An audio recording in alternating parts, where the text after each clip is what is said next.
Expert computer के class में आपका स्वागत है। इस वीडियो में हम सीखेंगे कि कंपनी को कैसे क्रिएट करते हैं, लेजर कैसे क्रिएट करते हैं, आइटम कैसे क्रिएट करते हैं, यूनिट कैसे क्रिएट करते हैं, आइटम का ग्रुप क्या होता है उसे क्रिएट कैसे करते हैं, आइटम कैसे क्रिएट करेंगे, purchase with GST, sale with GST, receipt, payment और कंट्रा वाउचर क्या होता है, जो कि जीएसटी बिलिंग के अंतर्गत ये सारी चीज़ें हम काम करेंगे। ये जो भी वाउचर आज हम बता रहे हैं ये दैनिक जीवन में पर डे हमेशा काम करने वाला वैल्यू होता है। जो भी वाउचर है ये होता क्या है कि डेली इसको हमें सामान की खरीदारी करना होता है, डेली सामान की बिक्री करना होता है। कोई कस्टमर यदि हमें पैसा देता है तो उसको रिसिप्ट भी करना होता है। किसी पार्टी को या किसी व्यक्ति को यदि हमें पेमेंट करना होता है या जो भी मेरे पास कैश है उसको बैंक में भी रखना होता है। तो ये दिनचर्या हमारे साथ पर डे लगा रहता है। तो ये जो टैली प्राइम में हम ये जीएसटी बिलिंग का वर्क बताने जा रहे हैं विथ जीएसटी के साथ, वो स्टेप बाय स्टेप अगर हम फॉलो करते हैं तो जीएसटी कैलकुलेशन आसानी से हम कर सकते हैं। चलिए आते हैं वीडियो ओपन सब अपना काम करते हैं। हम यहाँ से टैली प्राइम का सॉफ्टवेयर हम ओपन अपना कर लेते हैं। टैली प्राइम का सॉफ्टवेयर ओपन करने के साथ यदि पहले से उसमें कंपनी बनी रहती है उस कंपनी को हम रिमूव करना चाहें या हटाना चाहें तो हटा भी सकते हैं। कहीं भी अगर आप काम करने जाते हैं तो वहाँ पे भी अगर डिफ़ॉल्ट रूप से एक ही सॉफ्टवेयर रहता है, बार बार वहाँ पे अलग अलग कंपनी आपको बनाने की ज़रूरत नहीं पड़ती है। एक ही सॉफ्टवेयर पे आसानी से आप काम कर सकते हैं। अभी यहाँ से देखिए हमारे सामने जो भी सॉफ्टवेयर है लाइसेंस मोड में नहीं है क्योंकि ये एजुकेशनल मोड में है।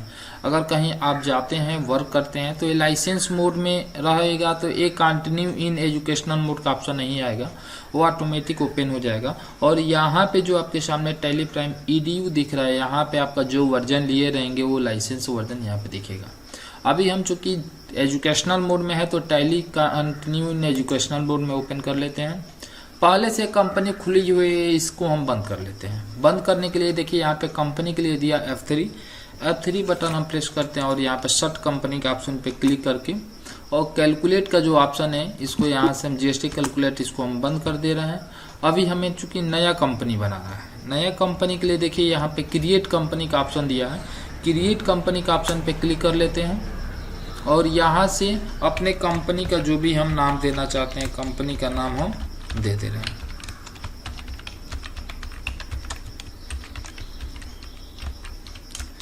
उसकी एड्रेस हम कहाँ देना चाहते हैं, जहाँ का वो एड्रेस है वहाँ का एड्रेस भी अगर यहाँ पे हम देना चाहते हैं तो एड्रेस भी हम देते रहें।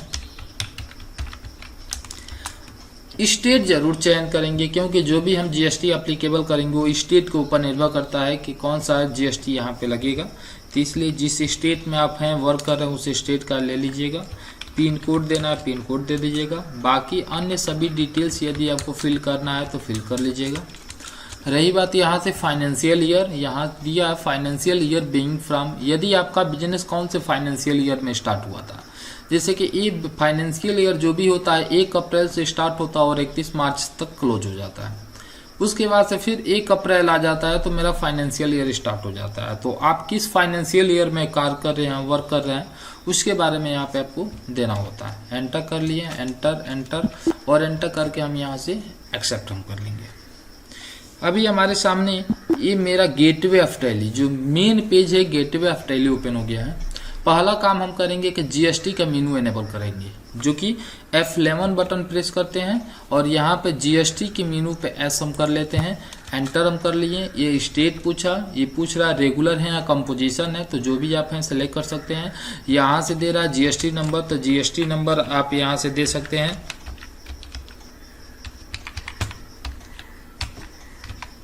एंटर कर लिए। ये जो आप GSTR1 की फाइल मंथली भरना चाहते हैं या क्वार्टरली भरना चाहते हैं इसका डिपेंडेंसी यहाँ से आप सेलेक्ट कर सकते हैं और यहाँ से एंटर करते हुए ई-वे बिल आपको एप्लीकेबल करना है कि नहीं करना है। अगर मान लेते ई-वे बिल एप्लीकेबल करना है तो कितने वैल्यूएशन से करना है उसके बारे में डिटेल्स यहाँ पे देना होता है। इंटर बटन करते हुए हम यहाँ से क्या कर लेते हैं, एक्सेप्ट कर लेते हैं। चलिए हमें क्रिएट करना है तो सबसे पहले क्रिएट के ऑप्शन पे क्लिक कर लिया और यहाँ से लेजर है तो लेजर हम क्रिएट कर लेते हैं। जैसे हम परचेज अगर हम कर रहे हैं तो परचेज का अंडर ग्रुप मान लेते हैं हमें बनाना होगा, तो अंडर ग्रुप पे परचेज अकाउंट होता है क्योंकि परचेज तो हमें करना ही करना है।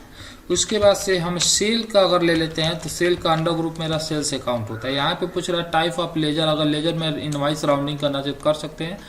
क्या सेल्स पर आप जीएसटी एप्लीकेबल करना चाहते हैं? हाँ, हम करना चाहते हैं तो इसको भी कर सकते हैं और यहाँ से एंटर करना चाहें तो एंटर कर लिए। रही बात CGST यानी लेजर जो होता है हमें जीएसटी का CGST, IGST, UTGST और SGST लगाना होता है। तो CGST SGST आपको हम बता देंगे एक वीडियो बना के कि कहाँ पे CGST लगाएंगे और कहाँ पे SGST लगाएंगे। इसमें थोड़ा सा हम बता दे रहे हैं कि अगर एक स्टेट के अंदर अगर आप कर रहे हैं, वो जो केंद्र शासित प्रदेश नहीं है, उसमें CGST और SGST का प्रयोग करेंगे।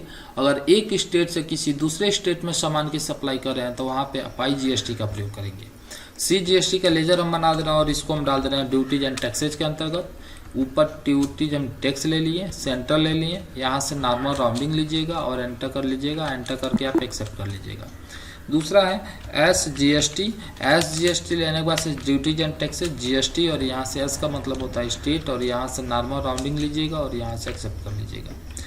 IGST है तो IGST आप यहाँ से ड्यूटीज एंड टैक्सेज, यहाँ से GST, यहाँ से इंटीग्रेटेड और यहाँ से ले लीजिएगा नॉर्मल राउंडिंग और यहाँ से एक्सेप्ट कर लीजिएगा। ये जो भी GST का लेजर अगर हम बनाए हैं, GST का लेजर बन गया है। इसमें चूंकि अगर डिस्काउंट भी अगर हम देना चाहते हैं तो डिस्काउंट का भी हम बना सकते हैं। डिस्काउंट का चूंकि एक प्रकार से खर्चे की पार्ट है तो इनडायरेक्ट एक्सपेंस में आ जाएगा। इसको हम नॉट अप्लीकेट करके एक्सेप्ट कर लिए। राउंड अप, यदि मान लेते हैं कि मेरा जो भी बिल है वो पैसे में आ रहा है तो उसको भी हम चूंकि क्या करना चाहते हैं कि उसको रुपीज में बदलना चाहते हैं, तो यहाँ से टाइप ऑफ इनवाइस राउंडिंग, यहाँ से नॉर्मल राउंडिंग लेते हुए इसको भी क्या कर लीजिएगा, एक्सेप्ट कर लीजिएगा। चलिए एक लेजर हम बना लेते हैं, जैसे कि जायसवाल ट्रेडर्स से हम क्या कर रहे हैं, सामान की खरीदारी कर रहे हैं तो हमारे सनरी क्रेडिटर हो जाएंगे। एक्सेप्ट हम कर लिए। मोनिका सिंह से अगर सामान की अगर सप्लाई हम कर रहे हैं तो इसको हम क्या कर दे रहे हैं, सनरी डेबिटर हम कर दिए। हाँ, अगर डिटेल्स यहाँ पे डालना है कि मोनिका है कहाँ की, तो उनका डिटेल्स यहाँ से हम क्या कर सकते हैं, फिल कर सकते हैं। Enter enter enter. और पिन कोड कहाँ का, पिन कोड भी हम दे सकते हैं। और इंटर बटन, इनका GST नंबर है तो GST नंबर भी हम देना चाहते तो दे सकते हैं। और एंटर करके आप क्या कर लीजिएगा, एक्सेप्ट कर लीजिएगा। चलिए स्किप करते हैं। अभी हम जो बना रहे थे ये मेरा बन रहा था, लेजर बन रहा था। अब क्रिएट पे आते हैं और क्रिएट पे आने के बाद से हम यहाँ से बना लेते हैं स्टॉक का ग्रुप। जो भी हमारे पास स्टॉक है, कौन कौन सा स्टॉक है वो स्टॉक हम ले लेते हैं। और यहाँ से अभी इसी पे हम चूँकि GST एनेबल हम कर लेते हैं, जो भी आइटम का ग्रुप बनाएंगे उसी पर हम सेट कर लेंगे। तो यहाँ पर दिया सेट अल्टर GST एस करना है, एस हम कर लिए। यहाँ से डिस्क्रिप्शन क्या है तो हार्डवेयर का पार्ट है। HSN कोड क्या है तो ये एक यूनिक HSN कोड होता है, इसे हम डाल देंगे। यहाँ से इस पे टैक्स है कि नहीं, यहाँ टैक्सेबल है। ये कितना % GST या 18 या 28 से कितना % GST है, इस पे आप चूँकि क्या कर सकते हैं, मेंशन करके एक्सेप्ट कर लिए। चलिए दूसरा एक हम बना लेते हैं, जैसे हम फूड का हम बना लिए। फूड, इस पर भी हम GST एप्लीकेबल हम कर दे रहे हैं। यहाँ से लिख दिए फूड, ये टैक्सेबल है या नहीं है, टैक्सेबल है। कितना % है, 12% है, 12% ले लिए। देखिए कुछ फूड की सामान आपके GST के अंडर में आती हैं और कुछ सामान नहीं आती हैं, तो आपका जो GST का रेट होगा उसी हिसाब से आप ले सकते हैं। जैसे कि एक और इलेक्ट्रॉनिक हम ले लेते हैं, तो इलेक्ट्रॉनिक में बहुत ऐसे इलेक्ट्रॉनिक 28% है, बहुत ऐसे इलेक्ट्रॉनिक जो 18% है। तो आपके बिलिंग के अनुसार जो भी जितनी % GST लगी उतनी % आप GST क्या कर सकते हैं, लगा सकते हैं। यहाँ से हम टैक्सेबल ले लिए और यहाँ से मान लेते हैं 28% ले लिए। चलिए आइटम का ग्रुप हमने बना लिया, स्केप किए और पीछे हम चले गए स्केप। अब आते हैं हम यूनिट पे। यूनिट होता क्या है, जो कि सामान की खरीदारी जिस बेस पे करते हैं वही मेरा यूनिट होता है। जैसे कि हम मान लेते हैं कुछ सामान हम पीस पे ले रहे हैं तो पीस यहाँ पे हम पीसेस सेलेक्ट कर लेंगे। कुछ सामान हम मान लेते हैं केजी पे लेते हैं तो हम यहाँ से किलोग्राम अगर हम सेलेक्ट करना चाहें तो कर सकते हैं। कुछ हम सामान चूँकि ग्राम में केवल लेना चाहते हैं तो हम यहाँ से केवल ग्राम हम सेलेक्ट करना चाहें तो ग्राम हम सेलेक्ट कर सकते हैं, वो भी किलोग्राम के अंतर्गत आ जाते हैं। ठीक है, उसके बाद से बहुत ऐसे सामान होते हैं जो कि लीटर में होती है, तो हम लीटर भी यहाँ से हम क्या कर सकते हैं, किलो लीटर से लेकर के और यहाँ से एक्सेप्ट हम करना चाहें तो कर सकते हैं। अब आते हैं आइटम पे। आइटम हमें यहाँ पे डिसाइड करना होता है, जो भी हम आइटम बनाएंगे तो आइटम पे हम चूँकि GST ऑलरेडी उसके ग्रुप पे हम लगा दिए हैं तो आइटम पे हम नहीं लगाएंगे। जैसे हम ले लिए कीबोर्ड डेल का, ये अंडर ग्रुप मेरा है हार्डवेयर, यहाँ जैसे हम हार्डवेयर सेलेक्ट किए आइटम पे मेरा जीएसटी क्या हुआ, अप्लीकेबल हो गया।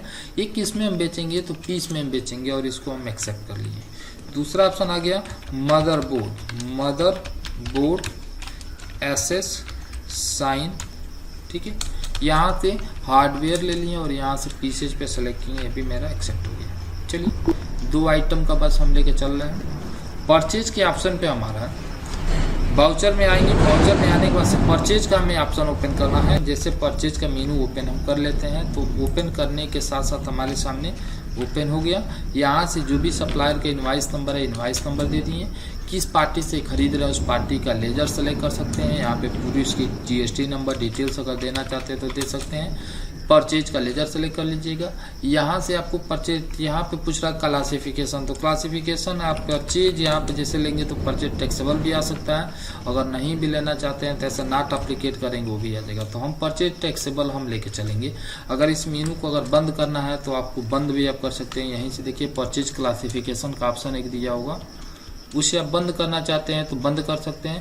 वैसे कोई दिक्कत नहीं होता है परचेज का। अगर आप लेना चाहते हैं मॉडिफिकेशन टेस्ट रेट, यहाँ से हम चूँकि क्या करते हैं, यहाँ से नो हम कर दे रहे हैं, इसको एक्सेप्ट कर दिए, एंटर किए हैं। यहाँ से हम कीबोर्ड ले लिए। कीबोर्ड जैसे कि मान लेते हैं कि हमारे पास 10 पीस हम कीबोर्ड लिए, 220 रुपये के कीबोर्ड लिए।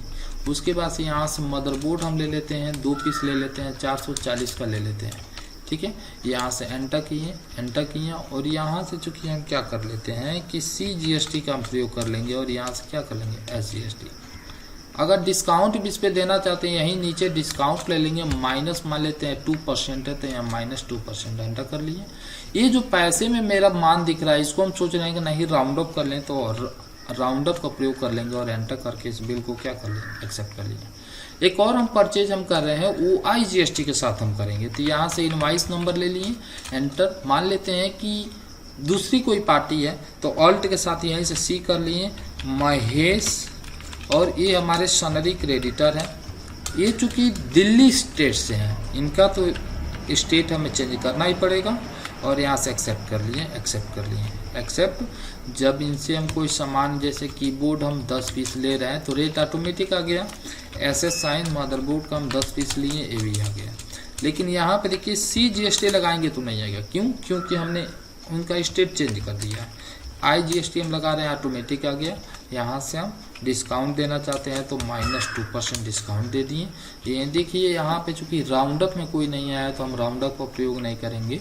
राउंड अप का प्रयोग हम वहाँ करेंगे जहाँ पे पैसे में मान आता हूँ, ठीक है। एक्सेप्ट कर दिए। चलिए सेल हम कर लेते हैं। कोई कस्टमर आ रहा है और यहाँ से हम चूँकि उसके नाम से सेल हम करना चाहते हैं, जैसे कि मोनिका ही है, मोनिका के नाम से हम चूँकि क्या करना चाहते हैं, सामान की सप्लाई करना चाहते हैं। यहाँ से कीबोर्ड हमसे ले गए 10 पीस, हम 550 के रेट से दे दिए। उसके बाद से माउस है, मेरे मदरबोर्ड है मेरे पास 10 पीस, इसे हम दे दिए। हमें इसका रेट नहीं पता है तो ऑल्ट के साथ यस करेंगे और यहाँ से इसका रेट अगर हम पता करना चाहें तो हम कर सकते हैं। 1250 के रेट से हम इसको क्या कर दे रहे हैं, सप्लाई CGST, और एंटर किए। यहाँ से हम क्या लगा दिए, SGST। डिस्काउंट देना है तो हम डिस्काउंट भी दे दिए -2%, और एंटर करके हम इसको हम क्या कर लेते हैं, एक्सेप्ट कर लेते हैं। चलिए अब रही बात पेमेंट की या रिसिप्ट की, तो F6 से हम क्या कर लेते हैं, रिसिप्ट कर लेते हैं। अकाउंट, किस अकाउंट में लेना चाहते हैं, कैश में लेना चाहते हैं। पार्टी कौन है, तो मोनिका है, मोनिका। यहाँ से 880 रुपया एंटर कर लिए और यहाँ से एक्सेप्ट कर लिए। पेमेंट करना चाहते हैं तो F5 बटन। किस अकाउंट से करना चाहते हैं कैश, किस पार्टी को करना चाहते हैं, तो हम करना चाहते हैं जायसवाल ट्रेडर्स को। यहाँ से अमाउंट है 3573 का, जो भी यहाँ पे इनका अमाउंट दिख रहा है उसे हम कर लिए, एंटर करके इसको एक्सेप्ट कर दिए। ओके, अब एक और हम खाता बना लेते हैं। मान लेते हैं मेरे पास स्टेट बैंक है, SBI बैंक का अंडर ग्रुप मेरा बैंक अकाउंट नंबर भी दे सकते हैं। हम मान लेते हैं कि जो भी मेरा पैसा उसको हम बैंक में सप्लाई करना चाहते हैं तो F4 कंट्रा वाउचर। किस में लेना चाहते हैं तो SBI में। कैश आपका उठ के चला जाएगा। मान लेते हैं 17,303 है, 17,000 रुपये बैंक में हम जमा करना चाहते हैं, एक्सेप्ट कर लिए। यहाँ से कितने का नोट दे रहे तो वो मेंशन कर लीजिएगा एक्सेप्ट करके, और यहाँ से क्या कर लीजिएगा फाइनली। उसके बाद से आप बैलेंस शीट आके यहाँ से चेक कर सकते हैं। बैलेंस शीट में आपके पास स्टॉक कितने का बचा उसके बारे में डिटेल्स मिल जाएगा। यहाँ से आपके पास बैंक में कितना पैसा वो मिल जाएगा, कैश में कितना वो मिल जाएगा। करंट लाइबिलिटीज किससे कितना बकाया, किसको कितना देना, उसके बारे में प्रॉफिट एंड लॉस के बारे में।